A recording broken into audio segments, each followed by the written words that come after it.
کہ اطاعت جزوی نہیں، اطاعت کلی، پوری کی پوری اطاعت، جو حکم بھی دیا گیا ہے ماننا پڑے گا۔ جزوی اطاعت اطاعت نہیں ہے۔ Partial obedience is no obedience. اس لیے کہ اگر آپ نے ایک حکم قبول کر لیا، ایک نہیں کیا،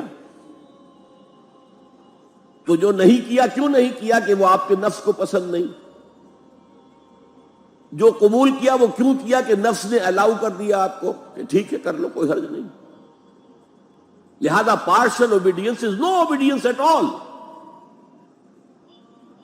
چنانچہ اس پر جو وعید آئی ہے سورہ بقرہ کی آیت نمبر 85 میں، افتؤمنون ببعض الکتاب وتکفرون ببعض،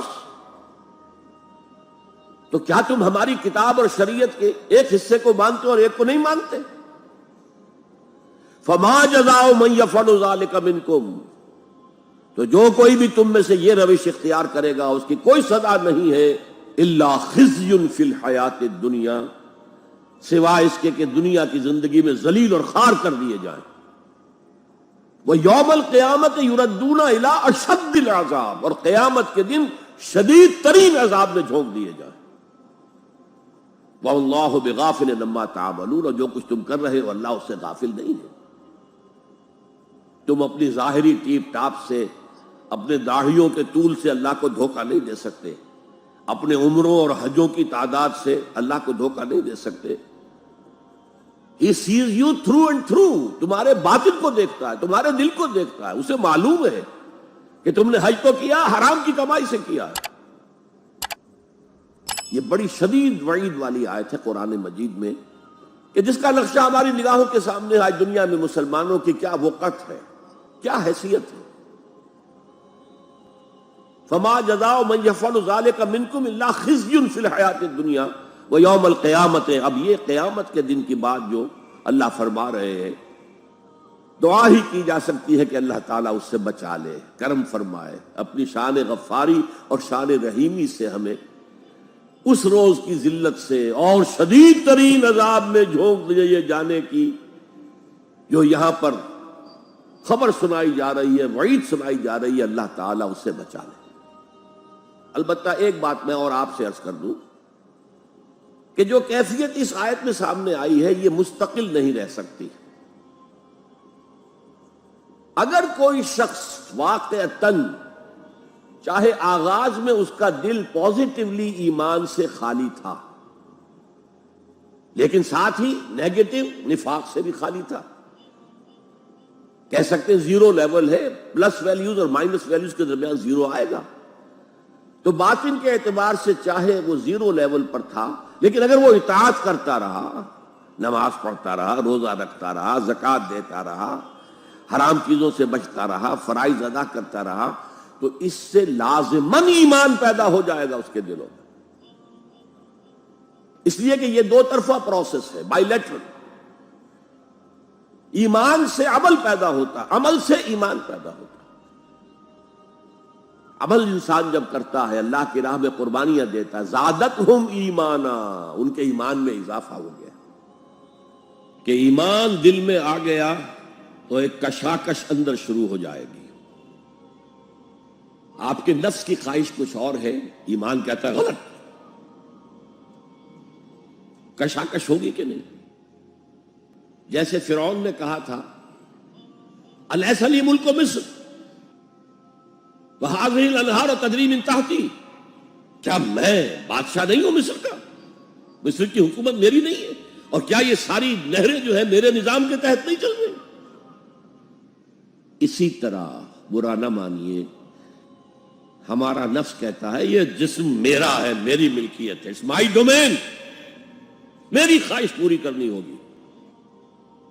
جیسے اس نے کہا میں نہیں جانتا کوئی خدا ہے میرے سوا اور میرے اوپر، میں نہیں مانتا، نفس بھی کہتا میں نہیں ماننے کو تیار، کیا حلال ہے کیا حرام ہے، کیا جائز ہے کیا ناجائز، میری خواہش پوری کرو۔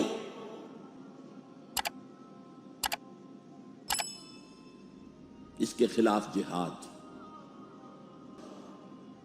نفس ماں ہم کم طرز فرعون نیست، میرا نفس بھی فرعون سے کم نہیں ہے۔ لیکن ایراعون نیست، اس کے پاس لاؤ لشکر تھا، اس نے زبان سے بھی کہہ دیا تھا انا ربکم الاعلی، میں ہوں خدا۔ میرا نفس بیچارہ اس کے پاس کوئی لاؤ لشکر نہیں، زبان سے تو یہ کچھ نہیں کہتا، اندر یہی کہتا میں بادشاہ ہوں اس وجود کا، میری مرضی پوری ہو۔ تو اسٹرگل اگینسٹ دس بیسر سیلف، ایک سیلف ہے اونچی سیلف، خود ہی انا، ایگو، اور ایک ہے یہ بیسر سیلف، یہ ہماری جبلتیں جو اندھی بہری ہیں، جو حلال حرام سے انہیں کوئی غرض نہیں، ان کے خلاف جہاد کرنا۔ آپ نے فرمایا صلی اللہ علیہ وسلم المجاہد من جاہد نفسہ، اصل مجاہد وہ ہے جو اپنے نفس کے خلاف جہاد کر سکے۔ تمہارے اندر یہ دشمن تو بیٹھا ہوا ہے، تکڑا ہے، تمہیں کنٹرول کر رہا، چلے آؤ باہر کے دشمنوں سے جہاد کرنے کے لیے۔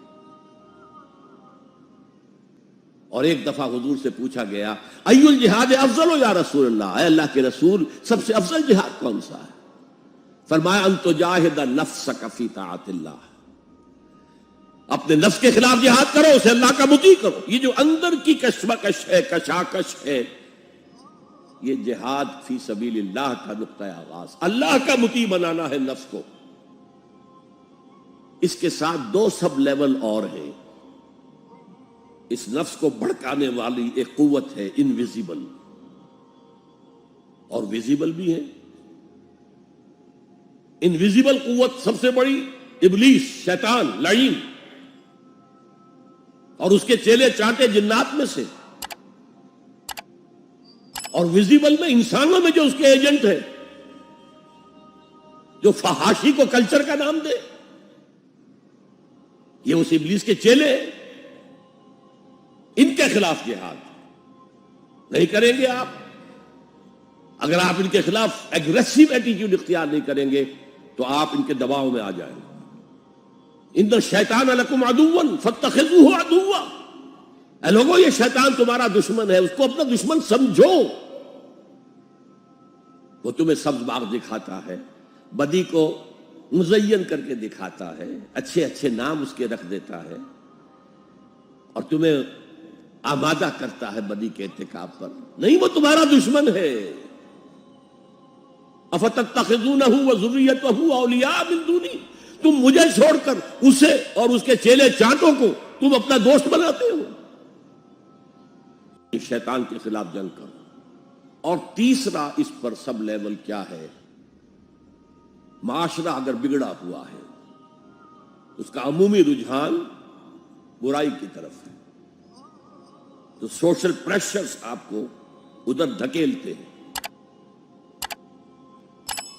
تب دو ہی راستے ہیں، زمانہ بات و سازت تو بعد زمانہ بے ساز، یا تو پیسو معاملہ ہے، زمانہ تمہارے ساتھ سازگاری نہیں کرتا، چھوڑو تم زمانے کے ساتھ سازگاری اختیار کر لو، چلو تم ادھر کو ہوا ہو جدھر کی۔